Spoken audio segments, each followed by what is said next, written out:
और कोरोना संक्रमित मरीजों की संख्या आप देख रहे हैं किस तरह से देश में बढ़ती जा रही है। ये आंकड़ा अब 35,000 को पार कर चुका है। और उत्तराखंड की अगर हम बात करें तो वहां पर 57 कंफर्म्ड केसेस हैं कोरोना के, यानी कि बाकी राज्यों के मुकाबले यहां पर कोरोना संक्रमित मरीजों की संख्या काफी कम है। और इसी पर बातचीत करने के लिए इस वक्त उत्तराखंड के मुख्यमंत्री त्रिवेंद्र सिंह रावत हमारे साथ जुड़े हुए हैं। बहुत बहुत स्वागत है त्रिवेंद्र सिंह रावत जी आपका जी न्यूज में। नमस्कार जी। बाकी राज्यों की तुलना में हम देख रहे हैं कि केसेस उत्तराखंड में काफी कम हैं, 57 कंफर्म्ड केसेस और 36 मरीजों की रिकवरी भी हो चुकी है।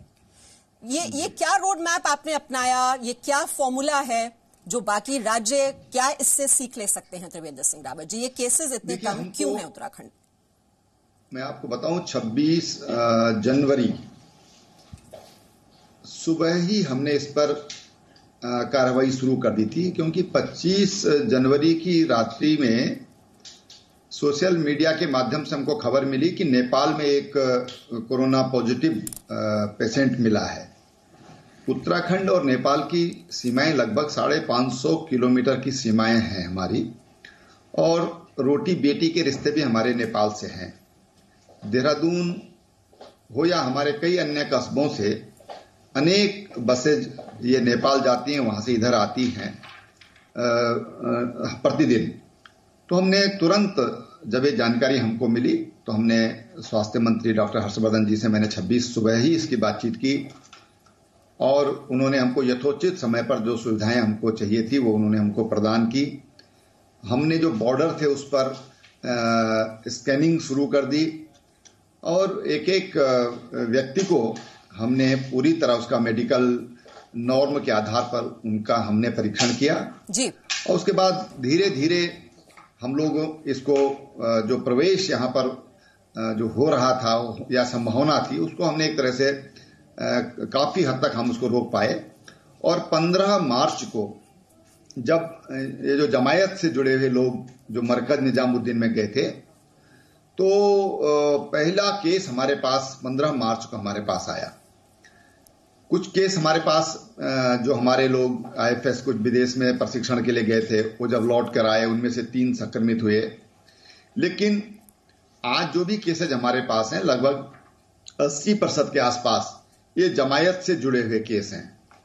जमात अगर शुरू में सपोर्ट करती है हमको, तो शायद जी। त्रिवेंद्र जी, वही जानकारी मैं चाह रही थी आपसे, क्योंकि पूरे देश में बताया जा रहा है कि 1/3 जो केसेस हैं वो जमात से ही जुड़े हुए हैं।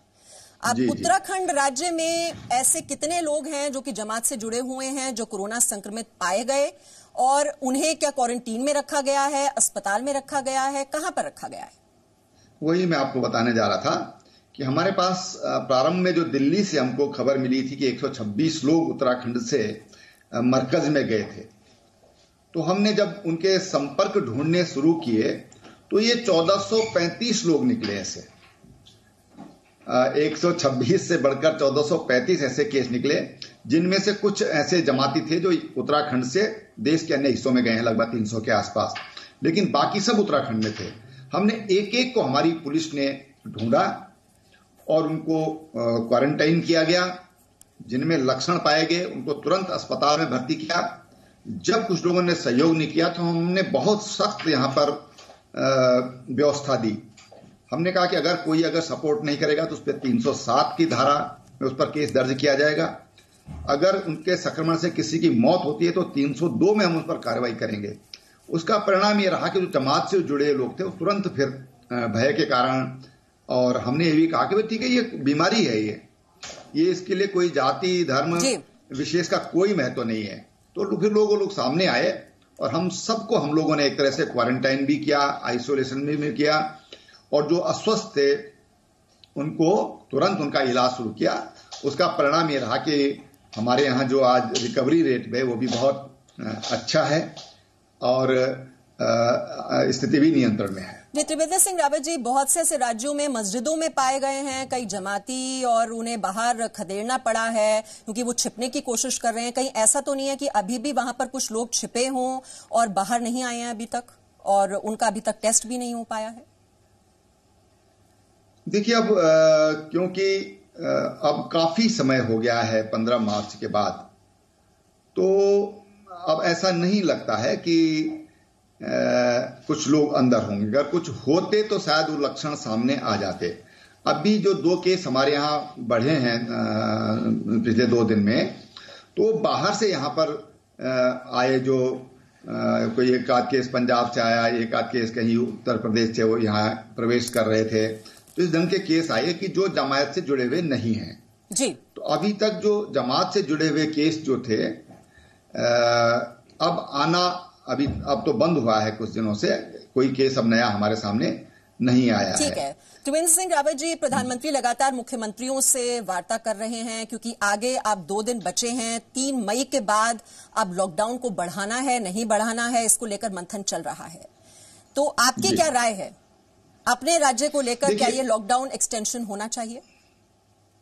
देखिए, हमारे 9 जिले तो पूरी तरह ग्रीन कैटेगरी में हैं, 2 जिले हमारे ऑरेंज कैटेगरी में हैं और 2 जिले हमारे रेड कैटेगरी में हैं।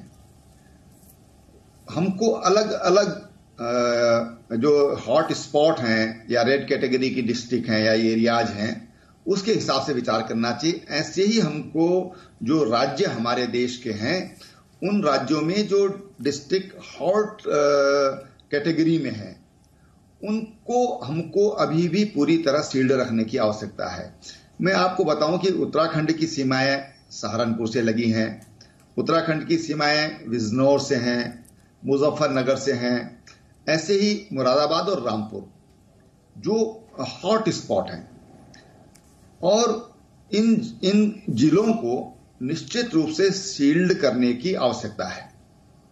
और इसलिए हमने तो यह फैसला किया है कि हम इन जिलों से जो हमारी सीमाएं हैं उनको हम सील्ड रखेंगे, वहां से हम प्रवेश निषिद्ध रखेंगे।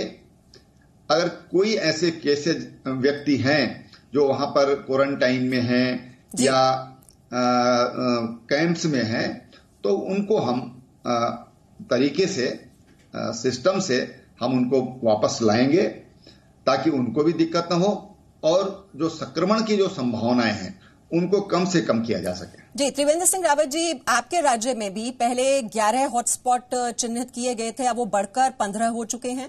देहरादून में 7, हरिद्वार में 7, नैनीताल में भी 1 हॉटस्पॉट है। अब ऐसे में अगर ये मूवमेंट अलाउ कर दी जाती है तो ये कैसे इंश्योर किया जाएगा त्रिवेंद्र जी कि जो ग्रीन जोन अभी जो हैं, अगर ये हम इसमें अलाउ कर देते हैं मूवमेंट तो वो रेड जोन वाले ग्रीन में नहीं जाएंगे, ऑरेंज वाले ग्रीन में नहीं जाएंगे, तो फिर तो संक्रमण फैलने का खतरा बढ़ सकता है। ऐसे हमारे जो जैसे नैनीताल का हॉट स्पॉट है उसमें अब काफी दिन से 2 हफ्ते से कोई केस वहां पर नहीं है। ऐसे ही देहरादून में है जो कल परसों जो एक तरह से ऑरेंज जोन में आ जाएंगे या ग्रीन जोन में आ जाएंगे, ऐसे हरिद्वार में है। तो जो संक्रमित जो लोग पाए गए हैं जहां पर वो बहुत सीमित हो गए हैं, बहुत सीमित हो गए हैं। तो उन जगहों को हम सील्ड रखेंगे और जो एक सर्टेन एरिया की भाई जो हॉट स्पॉट है उसके सर्टेन दायरे को ही सील्ड रखा जाए और बाकी को धीरे धीरे खोलने के पक्ष में है। लेकिन जो हमारे मैदानी जिले हैं जिनकी सीमाएं जो जिले काफी संक्रमित हैं उत्तर प्रदेश के, उनसे खोलने के पक्ष में हम नहीं हैं। जी, त्रिवेंद्र सिंह रावत जी, 60,000 लोग हैं जो राज्य के अलग अलग जिलों से गांवों में लौटे हैं और ये घोस्ट विलेजेस इन्हें बोला जाता है क्योंकि किसी तरह का कोई हैबिटेशन इन गांवों में नहीं है, कोई सुविधा नहीं है। अब इन लोगों के लिए आपकी सरकार क्या योजना बना रही है? देखिए, आपको हम ये बताएं तो जब एक गांव का जिक्र होता है कि बहुत गांव हैं, तो वाकई वो ऐसे गांव हैं जहां पर कहीं पर 10 परिवार, कहीं पर 5 परिवार, कोई बहुत बड़ा गांव, कोई 150 परिवार का गांव या 100 परिवार का गांव खाली हो गया, ऐसा नहीं है। एक तो मैं आपको बताऊं। दूसरी बात मैं आपको बताना चाहता हूं कि उत्तराखंड में रोड की कनेक्टिविटी हमारी रूरल की बहुत अच्छी हुई है। पिछले 2-2.5 वर्षों में हमने बहुत प्रयास किया और आज हमारे कई क्षेत्र तो ऐसे कि जहां पर पूरी तरह सड़कें गांव-गांव तक पहुंच चुकी हैं, चाहे छोटा गांव है या बड़ा गांव है, मजरों तक भी सड़कें पहुंची हैं। रोड की कनेक्टिविटी की कोई समस्या नहीं है। पानी पर हमने फोकस किया है और इसलिए ऐसी कोई प्रॉब्लम नहीं है और इंद्रदेव की भी कृपा हो रही है कि पानी खूब बरस रहा है। अभी तक भी वर्षा हो रही है और पानी पर्याप्त मात्रा में है, ऐसी कोई दिक्कत नहीं है। हमने एक आयोग बनाया था, ग्रामीण विकास एवं पलायन आयोग।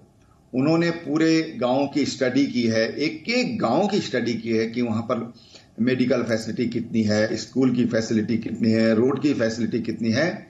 और मीमांसा जी, मैं आपको बताऊं कि मैं समझता हूं कि उत्तराखंड ही एक ऐसा राज्य होगा जहां पर आज जो हमारी मेडिकल की जो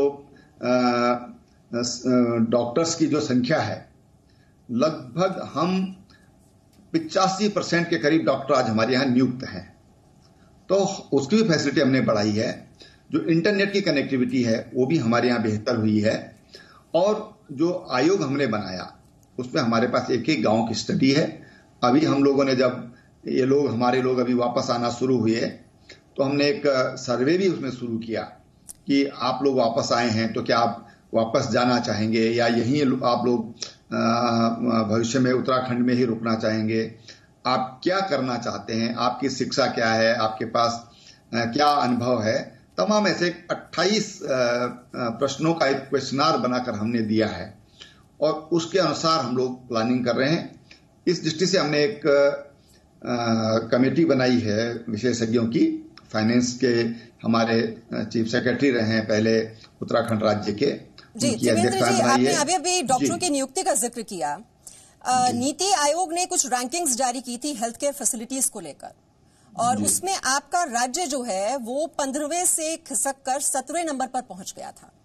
अब ये कोरोना, ये जो महामारी जब से आई है, मुझे लगता है कि एक बहुत बड़ा रियलिटी चेक है ये कि हमारा हेल्थ इंफ्रास्ट्रक्चर कितना तैयार है। और हाई कोर्ट की ओर से भी डायरेक्शंस दिए गए थे राज्य सरकार को कि आपके जो state of the art equipments हैं, जो खाली पड़ी हुई पोस्ट हैं, उनको भरा जाए, एम्बुलेंसेस की व्यवस्था ज्यादा कराई जाए। उसके बाद राज्य सरकार की ओर से क्या कदम उठाए गए?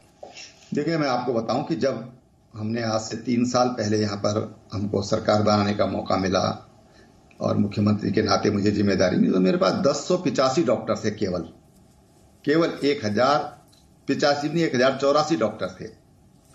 आज हमारे पास 2400 से अधिक डॉक्टर हैं।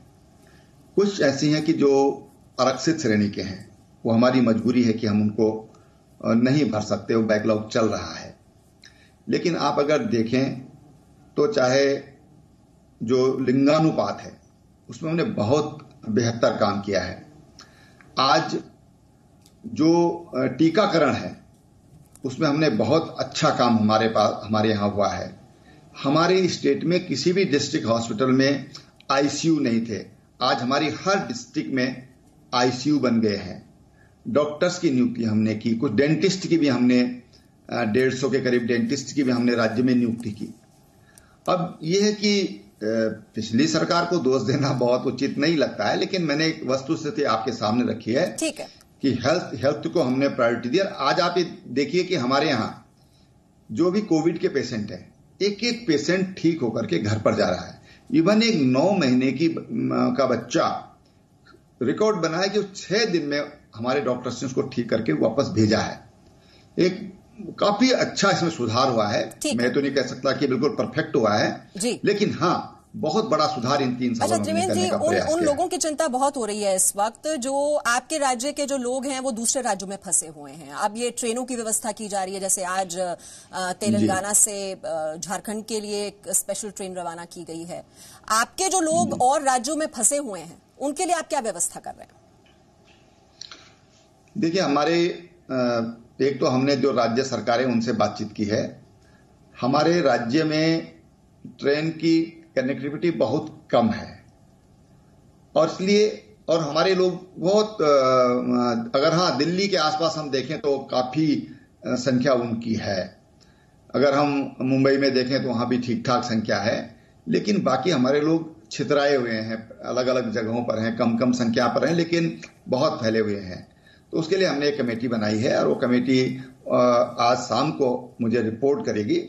अभी हम लोगों ने तत्काल ये किया है कि जो लोग हमारे रिलीफ कैंप में रह रहे हैं उनके लिए हमने बसें रवाना की हैं। कुछ को हम लगभग 1,500 के करीब लोगों को हम ले भी आए हैं और जो कैंप्स में है, रिलीफ कैंप्स में, उनको हम लेने के लिए हमने बसें रवाना आज कुछ कर दी हैं, कुछ शाम को रवाना होंगी और कुछ हम वहां की जो राज्य सरकारें हैं जहां पर हमारे लोग हैं उनके लोग यहां पर हैं, तो वो हमारे लोगों को लेकर आ जाएं और जो उनके लोग यहां पर हैं वो लेके चले जाएं। तो इन सारे उस पर रणनीति बनी है। लेकिन ये सब हम लोगों को, क्योंकि संक्रामक क्षेत्र से कई लोग आ रहे होंगे, तो हम उनका पूरा स्क्रीनिंग करके, स्कैनिंग करके और तभी हम उनको घर में भेजेंगे। जिनको जरूरत पड़ेगी उनको क्वारंटाइन करेंगे, इंस्टीट्यूशनल करेंगे जी। जिनको जो नहीं होंगे तो उनको होम क्वारंटाइन करेंगे। कुछ राज्यों के मुख्यमंत्रियों ने, त्रिवेंद्र जी, कहा है कि जो बसें हैं अगर लाखों की संख्या में हैं, जैसे कि पंजाब राज्य की ओर से डिमांड हो रही है, बिहार से, कि लाखों की संख्या में हैं ये प्रवासी, और बसों के जरिए उन्हें अपने राज्य में लाना ये व्यवहारिक नहीं होगा। या तो बहुत दूरी से लाना नहीं है संभव बसों से, या फिर संख्या इतनी ज्यादा है तो कितनी बसें भेजेंगे। तो ये समस्या क्या आपको भी आ रही है? देखिए, उत्तराखंड जैसा छोटा राज्य और हमारे पास कल हमने इसके लिए लोगों से कहा था कि जो आना चाहते हैं तो बताइए। तो आप आज सवेरे तक हमारे पास लगभग 61,000 लोगों ने इच्छा जाहिर की है कि वो उत्तराखंड आना चाहते हैं, वापस अपने घर आना चाहते हैं। और इसलिए ये बसों से तो बहुत संभव है ही नहीं। हमको रेल में, लेकिन रेल में जो फिजिकल डिस्टेंस जो है, जो खतरा है संक्रमण का, उससे कैसे सावधानी बरत पाएंगे, ये जरूर चिंता का विषय है। देखिए, हमारी लड़ाई कोविड से है, हमारी लड़ाई कोरोना से है, और वो संक्रमण की बीमारी है। इसलिए एक बहुत ही सोच समझकर मैं समझता हूं कि इस पर निर्णय लिया जाना है। लोगों को घर लाना चाहिए, लेकिन वो भी सुरक्षित रहें, जहां उनको जाना है वो एरिया भी सुरक्षित है। ये एक बड़ा चिंता का विषय है, और इसलिए मैं समझता हूं कि जल्दबाजी में कोई निर्णय इस पर नहीं लेना चाहिए। जैसे अभी हमने लगभग 1 महीना से ज्यादा आज लॉकडाउन का हो गया है। त्रिवेंद्र जी, वही बात आपने की कि हमें बहुत ही सावधानी से आगे बढ़ना चाहिए। सावधानी से रखें। ये जो भी पॉलिसी बने, आपको लगता है क्या ये राज्यों पर छोड़ देना चाहिए या फिर एक सेंट्रल पॉलिसी होनी चाहिए? क्योंकि अभी भी 130 जिले हैं जो रेड जोन में हैं, हमें ये नहीं भूलना चाहिए। बिल्कुल, जो ग्रीन जोन जो है, और वहां से अगर ग्रीन जोन में जा रहे हैं तो कोई प्रॉब्लम नहीं है, लेकिन जहां पर थोड़ा बहुत भी आशंका होती है तो मैं समझता हूं कि आशंकाओं को निर्मूल करके या मेडिकल जो नॉर्म्स हैं उनका पालन करके ही हमको, जो हमारी माइग्रेटिव पॉपुलेशन है, इस पॉपुलेशन को हमको तभी वहां से मेरा आखिरी सवाल है त्रिवेंद्र जी, क्योंकि आज काफी मंथन हुआ है इस बात को लेकर कि जो ट्रेन यात्रा है और विमान यात्रा है उसको लेकर चर्चा हुई है, आपकी इस पर क्या राय है? देखिए, मैं तो अभी ये कहूंगा कि ये जो हमारे लोग हैं जिनको छोड़ना है, तो उनको मैंने पहले बताया कि मेडिकल नॉर्म्स का पालन हमको करना चाहिए, लेकिन इसको हमको बहुत संयम के साथ, बहुत अनुशासन के साथ, बहुत तरीके से ही करना चाहिए। थोड़ा जब हमने 1 महीना और 10 दिन, और उत्तराखंड में तो 22 तारीख से ही लॉकडाउन है, 22 मार्च से ही, जब हमने इतने दिन इसको स्वीकार कर लिया और जनता भी साथ दे रही है, तो हमको इसको बहुत सावधानी पूर्वक ही इस पर विचार करना चाहिए।